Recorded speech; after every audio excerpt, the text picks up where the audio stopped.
आज की जनरेशन कपड़े रिपीट करने में बिलीव नहीं करती। दे फील हर रोज़ कुछ नया डाले। हर रोज़ सुबह कबर्ड के आगे खड़े होकर हम सोचते हैं आज क्या डालें, ये तो मैंने अभी डाला था। सो जब हम कपड़े डालने में इतना सोचते हैं तो वर्ड्स रिपीट करते के टाइम क्यों नहीं सोचते। सो आज हम सीखेंगे कुछ ऐसी वोकैबुलरीज जो हम एक ही वर्ड को रिप्लेस कर सकते हैं।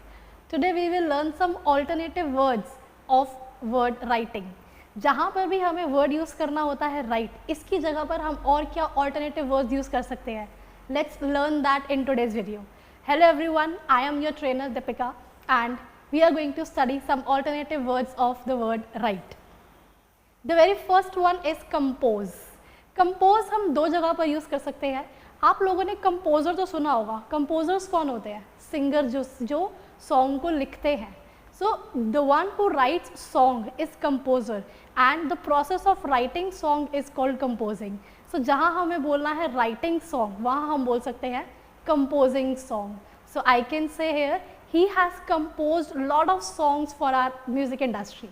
And we can use this word in different way also. Formally, to write anything formal, we can use compose. For example, his lawyer has composed a letter of complaint. So यहाँ पर जब भी हम formal कोई काम कर रहे हैं, formally कुछ लिख रहे हैं, there also we can say this word compose. Let's talk about another word that is pen. एक तो pen हमारा noun होता है जिससे हम लिखते हैं. And second, we can use it as a verb also. For example, मुझे कुछ notes लिखने हैं, I have to write some notes. Now instead of write, I can say I have to pen some notes or I have to pen down some notes. So pen can also be used as write. Another word is scribble.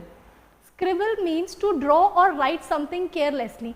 आप लोगों ने देखा होगा college और school के last day पर हम लोग शर्ट के ऊपर कुछ ना कुछ लिखते हैं स्केच पेन्स और मार्कर से.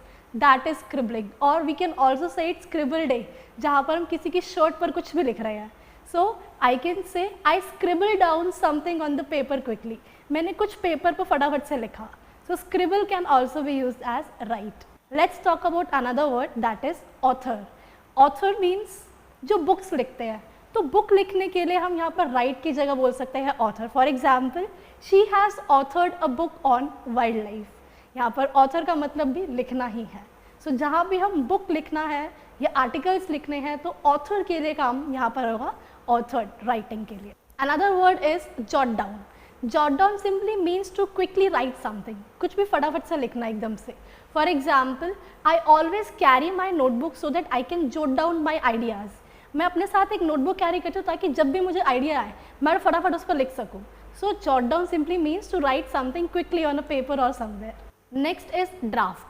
Draft is preliminary version of any document. Means किसी भी चीज़ के final form के पहले when we are preparing some document where we can add some changes also, उसके हम बोलते हैं draft. For example, I drafted a letter of resignation. मैंने resignation लिखा. तो जहाँ पर अभी मैं changes कर सकती हूँ. So before any final form when you are preparing any document at an early stage, that is called draft. So इस तरह के documents के लिए हम write की जगह we can use the word draft. Another word is record. Record simply means to write something so that we can read it later on. For example, I recorded my ideas in the journal. Another and last word is inscribe. Inscribe means to carve or draw something. Carving means जब आप किसी भी material के ऊपर wooden material पर या silver material पर कुछ लिखते हैं. So in that we can say inscribe. For example, his name was inscribed on the silver trophy. Silver trophy पर उसका नाम लिखा हुआ था. So these were some words which you can use instead of write. So I hope now these words can be really helpful for you to make your language advanced. So for more such videos don't forget to subscribe our channel.